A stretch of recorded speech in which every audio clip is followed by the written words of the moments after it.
भगवान हमेशा सबकी इच्छा पूरी करते हैं। अब वो इच्छा तुम्हारी अच्छी हो या बुरी हो, दोनों इच्छाएं भगवान पूर्ण करते हैं। मांगने वाले के दिमाग की बात है, वो मांग क्या रहा है।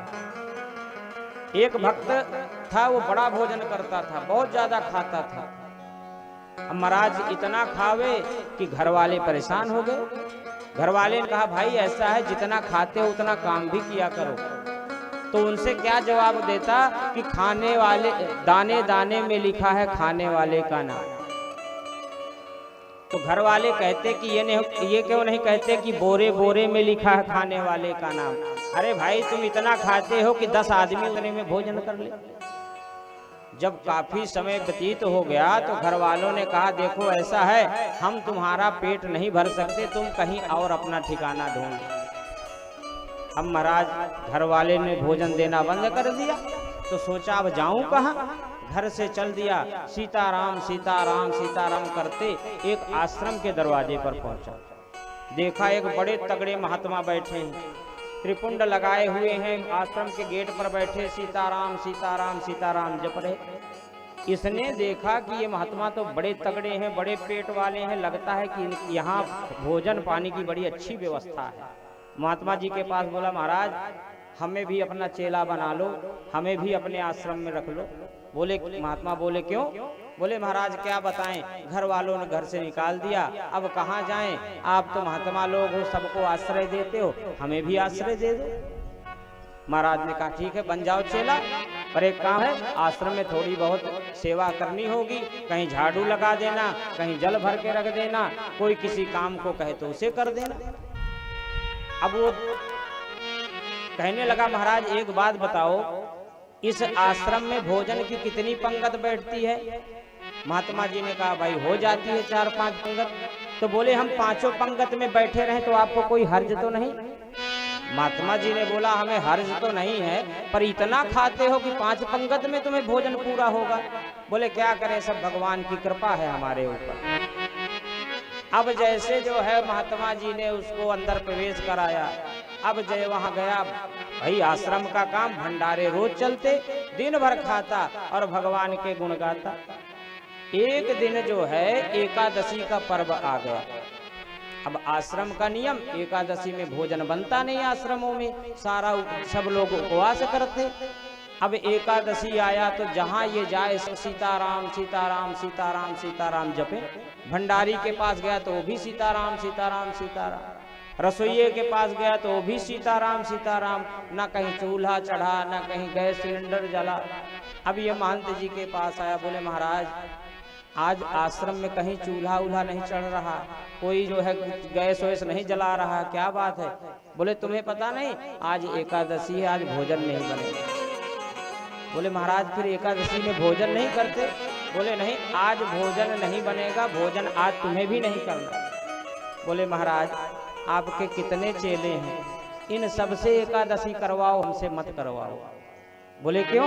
बोले, हमसे एकादशी करवा लोगे तो हम द्वादशी तो देख ही नहीं पाएंगे कि कैसी होती है। बोले, इतना खाते हो? महाराज ने कहा, फिर एक काम करो, आश्रम में तो भोजन बनेगा नहीं, ऐसा करो राशन ले लो, नदी किनारे जाओ और वृक्ष के नीचे बैठकर भोजन पकाओ और खाओ, लेकिन ध्यान रखना भगवान को भोग जरूर लगाना।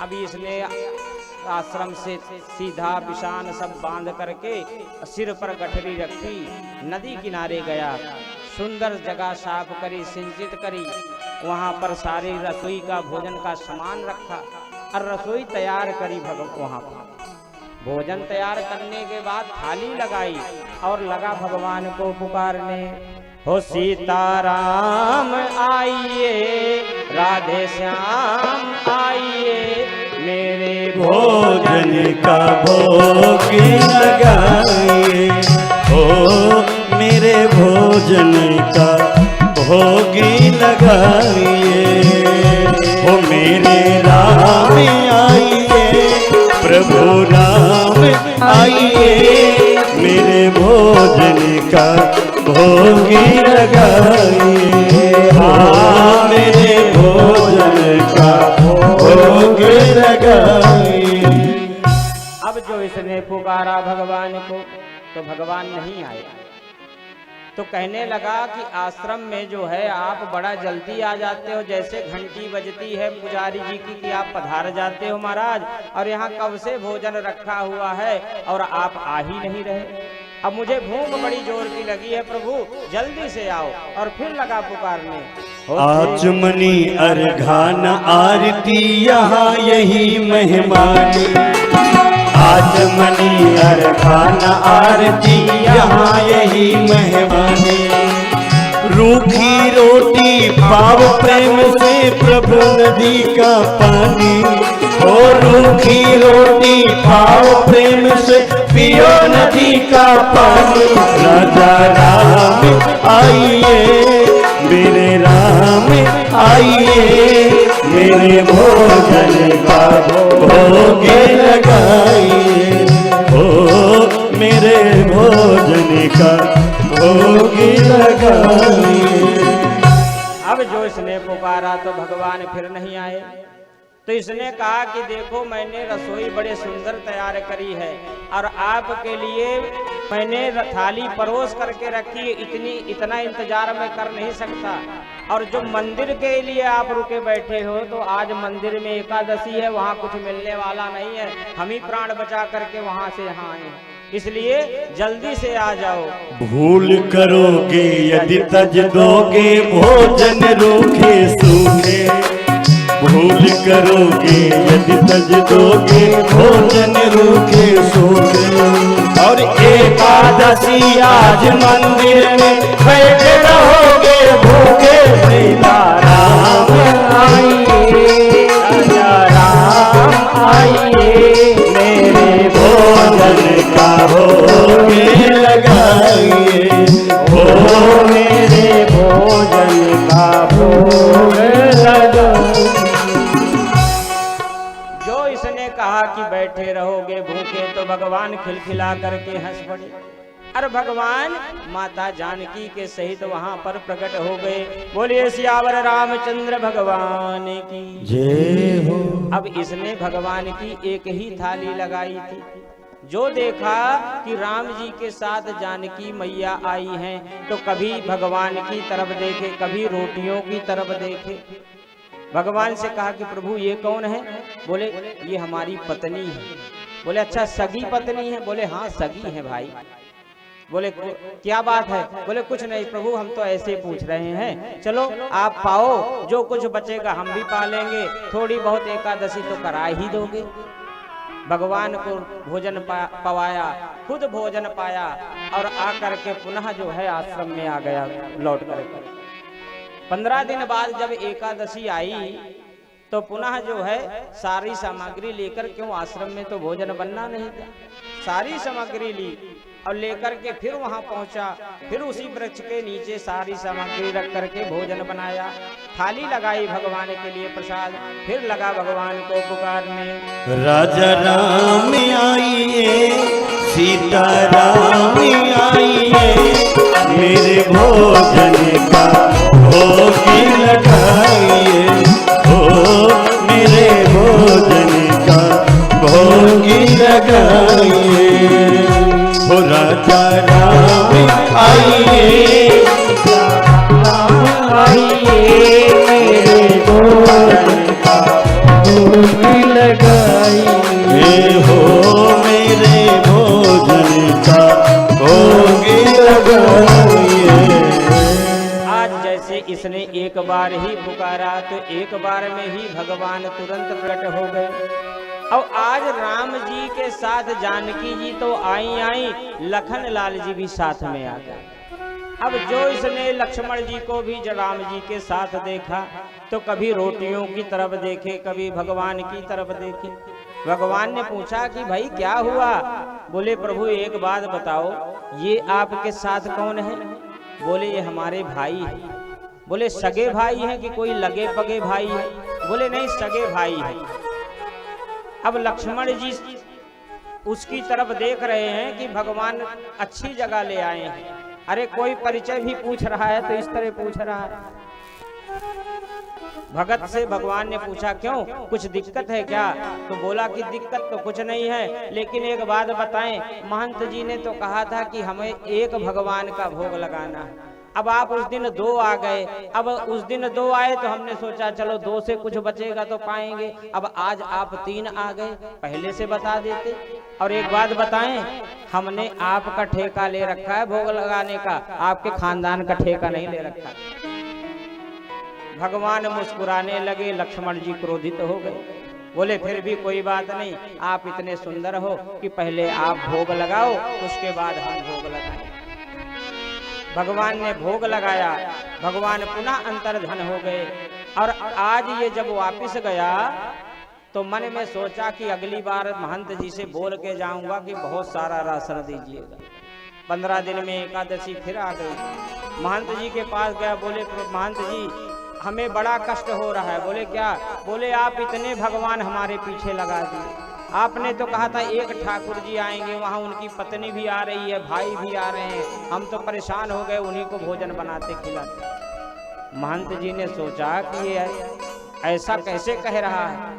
बोले आज इतना राशन दीजिए, कम से कम 10 सेर आटा गुड़ और उसी के हिसाब से साग सब्जी दीजिए। महंत जी ने सोचा इतना ये खा तो नहीं सकता, जरूर कहीं बेचता होगा, आज इसकी पीछे से जाकर के इसकी चोरी पकड़नी होगी। अब भक्त चला यहाँ से और वहाँ गया, नदी के किनारे पेड़ के नीचे गठरी रख करके राशन की बैठ गया। बोले आज भोजन नहीं बनाऊंगा, और बिना भोजन बनाए ही भगवान को पुकारने लगा।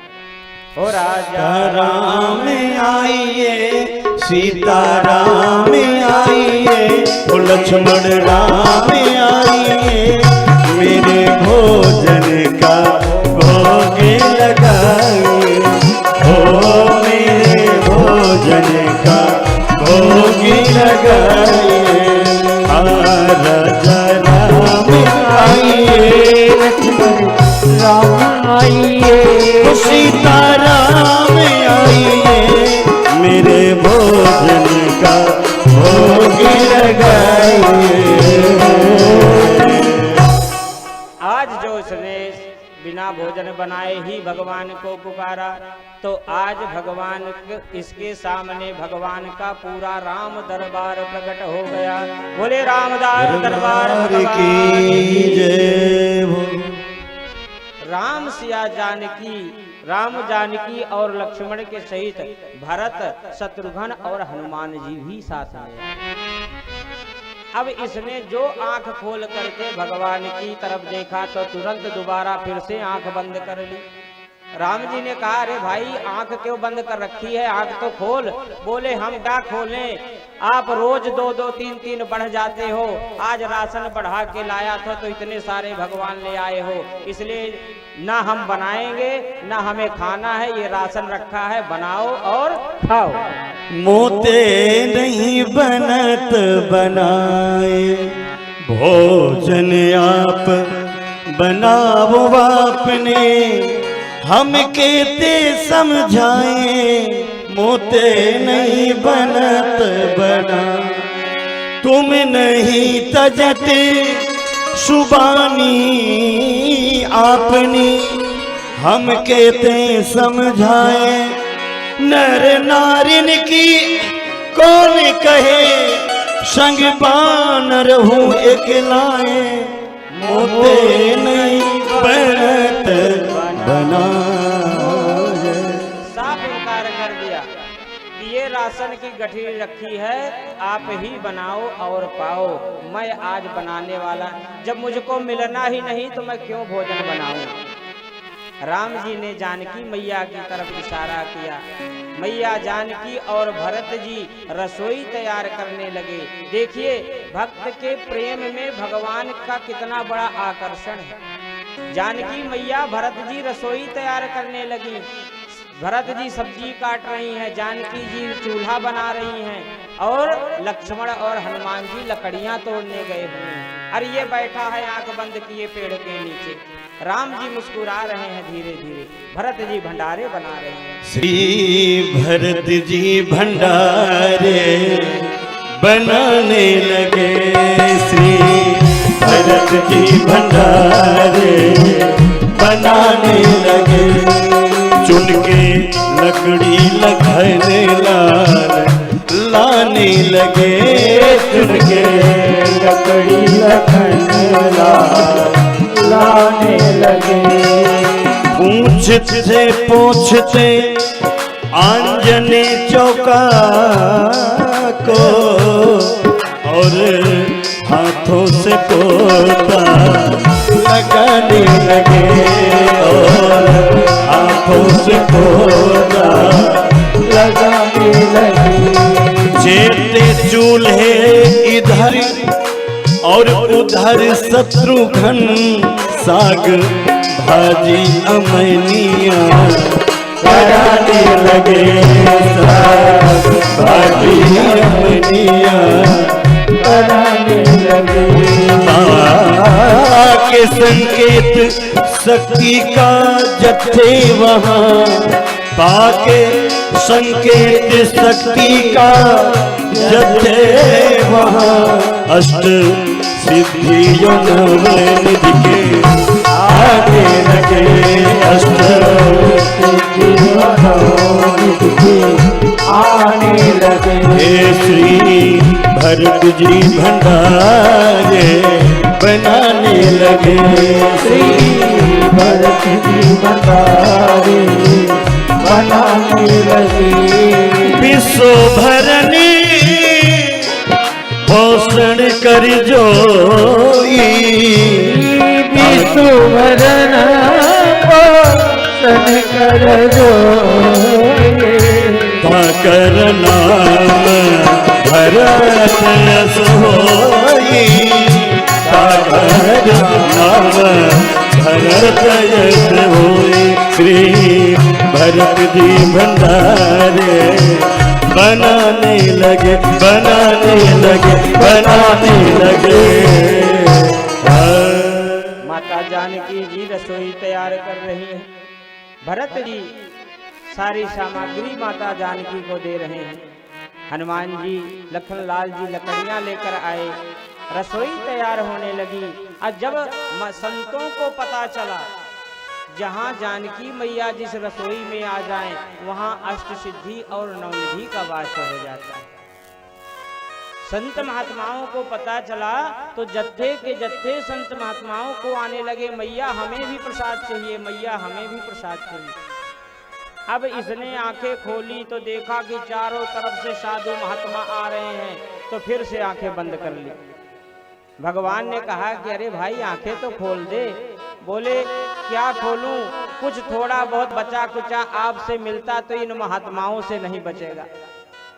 भगवान ने कहा चिंता मत कर, जितना भी तुझे खाना है तू खा ले। हमारी रसोई में कभी कुछ घटता नहीं। जहाँ माँ जानकी स्वयं रसोई तैयार करती हो, क्या उस रसोई से कभी कमी पड़ सकती? क्या उस भंडारे में कभी कोई कमी हो सकती? इधर गुरुजी जो है इसकी कलाकारी छिप करके देख रहे थे। जब छिप करके गुरुजी देख रहे थे तो उठ करके रोता रोता गुरुजी के पास आया। गुरुजी देखो कितने भगवान आपने हमारे पीछे लगा दिए। गुरुजी ने कहा मुझे तो कुछ दिख ही नहीं रहा है, तो किसको कह रहा है? बोले देखो ये सारे सामने बैठे तो हैं, कितने सारे हैं। बोले मुझे तो कुछ भी नहीं दिखाई दे रहा है। भगत को लगा कि कहीं गुरुजी मुझे झूठा ना मान ले। भगवान के पास गया, प्रभु आप मुझे तो दिखाई दे रहे हो, मेरे गुरुजी को क्यों नहीं दिखाई दे रहे? भगवान ने कहा कि तेरे गुरुजी अभी तेरे जैसे सरल नहीं हुए, अभी उनका हृदय तेरे जैसा निर्मल नहीं हुआ, इसलिए मैं तुझे तो दिख रहा हूं लेकिन तेरे गुरुजी को नहीं दिख रहा। भक्त गया, गुरुजी भगवान कह रहे हैं कि आपका हृदय अभी निर्मल नहीं हुआ, अभी आपका हृदय स्वच्छ नहीं हुआ, इसलिए आपको भगवान नहीं दिखाई दे रहे। गुरुजी के आंखों से आंसू के झरने चलने लगे, अश्रुधारा बहने लगी कि इतने दिन मैंने भगवान की पूजा आराधना करी, इतने दिन मैंने भक्ति करी, लेकिन मुझे भगवान के दर्शन नहीं हुए। आज इस भक्त को इतनी जल्दी भगवान के दर्शन हो गए। कहने का मतलब है कि हम भक्ति कैसी भी करें, हम पूजा कैसी भी करें, लेकिन हमेशा निर्मल मन से करें, हमेशा अभिमान को त्याग करके करें, अपने हृदय से ईर्षा द्वेष को मिटा करके करें। नाम में सरल सब सन छलहीना नाम